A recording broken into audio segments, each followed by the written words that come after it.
Wow, that's fascinating. There's so many moving parts.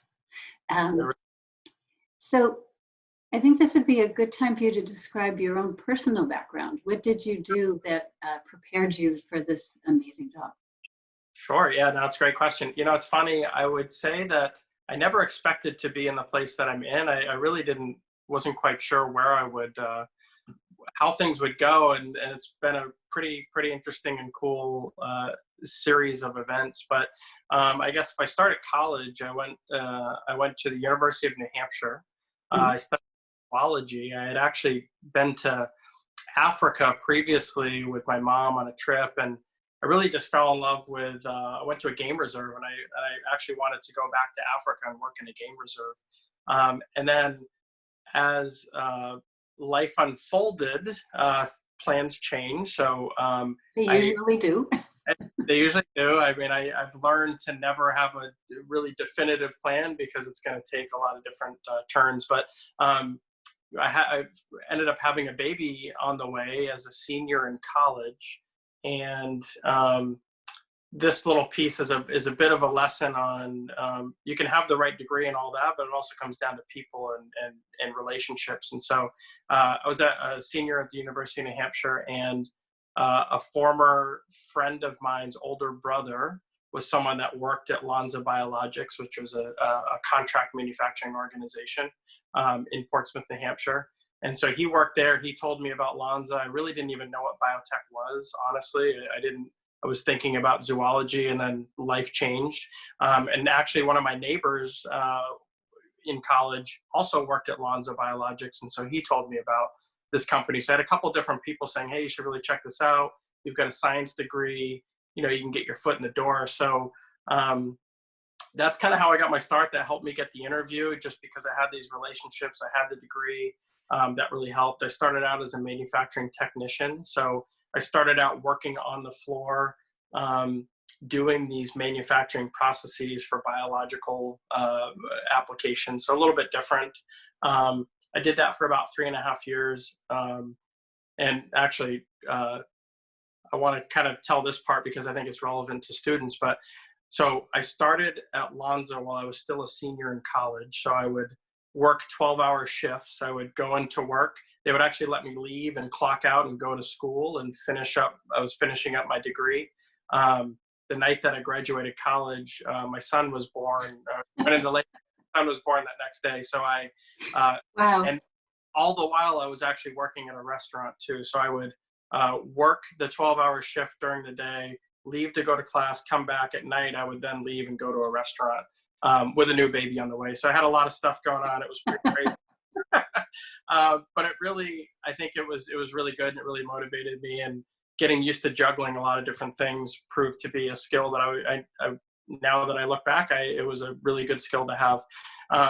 So I started there. I started as a technician. I did that for about 3.5 years. And then I moved into the manufacturing science technology role. So that process engineer role. I became an engineer for the process that I was a technician on.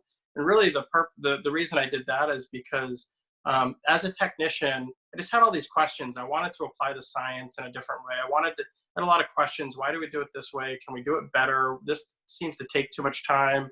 I really wanted to get a little bit deeper into why we do things the way we do. How do we improve it? How do I fix it? How do I make it better, instead of just telling me to follow the instructions and do it that way? I really wanted to kind of explore more. So I got into that kind of a role at Lonza Biologics. I then left in 2010. I went to Shire, which was... Let me interrupt you there for a minute. When you said you moved into an engineering role, did you need any additional education, or was this something that you could accomplish based on the work experience that you'd had as a technician? So yeah, great question. So, it obviously would have helped to have an engineering degree, but I think so the answer is no. I didn't go on for any additional studies or anything like that. But I did, it would have helped, it wouldn't have hurt, but I also was able to leverage kind of the understanding of the process that I had through the hands-on application of it. And really just pivot and adjust and sort of learn some new skills. I certainly used the science background that I had, but that was really just a foundational kind of fundamental and I really had to learn a lot on the job. I really actually at that part got into statistics, which I didn't know a lot about.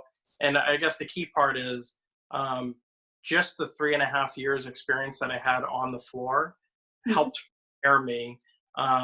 There was a lot that I just had to learn and figure out and work with teammates and have other people help show me. But no, I mean, I definitely learned a lot on the job for sure.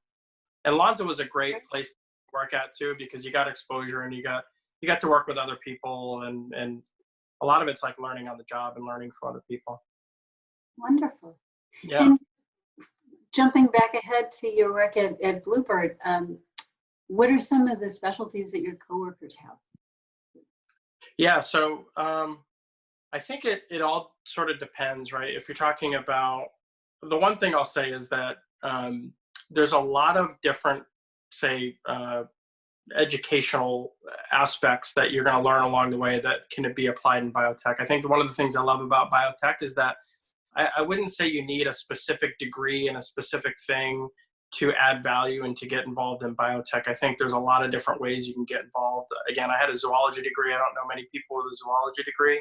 There's a lot of people that have sort of basic science degrees. Nowadays, biotech degrees are really big, and I would advocate those strongly to people that are really interested in biotech. I think they learn a lot more about biotech that I've had to figure out as I've gone along, where they get some exposure to that earlier on. So any kind of science degree, you can't go wrong. Any kind of engineering and chemical engineering, I think chemical engineers do really well in the industry. But then there's roles for everyone. If it's communication or people, there's a lot of HR roles. So any kind of roles around people and organizational design and working with big groups. Really, there's applications. There's different degrees that are relevant in a different variety of ways. Yeah. So that actually brings me to another question I wanted to ask you. What words of advice do you have for students who might be in high school now or college, thinking about choosing a major, interested in life sciences in general, but not really sure the best path there for them? If you could advise on maybe specific math classes that would be very transferable, no matter which part of the industry they wanted to go into, which science classes, computer science classes. What do you think are the skills that are most valuable and most broadly needed right now? Yeah, I mean, that's a good question. I think you really can't go wrong with a lot of the basics and the fundamentals, right? So anything sort of biology, microbiology, I think any of the math. I mean, I took calculus. I don't really use calculus. We use a little bit of algebra. It's a lot of the sort of basic math and science. The chemistries are super important. It's funny, I didn't really enjoy chemistry in high school and said I wasn't going to do much with it. And then I went to college and went to zoology, and it was so heavy chemistry. So I would say the biggest thing is don't assume that you'll never need a class. Just take a lot of the classes that are offered. You probably will need bits and pieces of them, but the chemistries are big, the biology, microbiology, those are all big for the life sciences. The math, just all the kind of basic math, the chemistry, not chemistry, sorry, the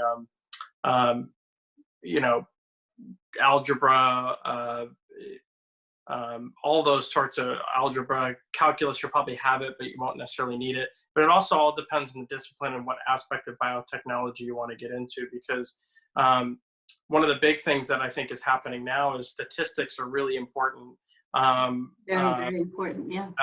Bioinformatics are becoming just hugely important. So even if you like computer and programming and coding, there are tons of biostatisticians and coders, and we actually had a lot of interns from Northeastern in those kind of classes, and they can really help us solve some really awesome complex problems. So it just goes back to my point that whatever you're interested in and you really like and you really thrive on, there's probably a way that we can apply that in biotechnology, and you can find a good job in biotechnology.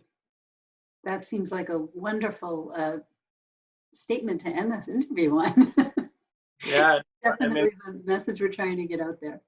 yeah, there's so much application. I think the thing that I didn't quite appreciate before I got into biotechnology is the fact that um, there's just so much variety. I mean, once Mhm. I got in the door, and that this kind of explains that transition I got into. There's just so many different types of things you can do. I think if you're the type of person that enjoys learning for the sake of learning, or likes to solve problems, and you want each day to be a little bit different, and you don't want to be caught in the monotonous kind of a job or something where you're doing the same thing all the time. Biotechnology has been unbelievable because you literally, you try something, you like it, oh, it leads to another thing, and you get some exposure to something different. Well, let me try that. And we really value that. We really like and enjoy people that want to learn and want to try new things. And the more flexible, the more adaptable, the more that you want to kind of try something different and get out of your comfort zone. Mhm. That is a really important thing for us in biotechnology. I think one of the big things we say is the only constant is change, which Mhm. means the person can adapt, flexible, can try new things. That's a super valuable skill. The more you can do that, and the more that you actually like to do that, um, I think the better off you'll be in life, not just our industry. Awesome. Thank you so much. This was really a pleasure talking to you. I think students listening to this will get a lot out of it, and hopefully we'll be able to bring you into individual classrooms to answer some more detailed questions. Thanks a lot. I'd love to do that. I love giving back, and I was a student like at one point that didn't really know what I wanted to be when I grow up, and I wish I had opportunities to hear about different things too. So happy to help. Great. Thank you so much. Thanks, Carla. Take care.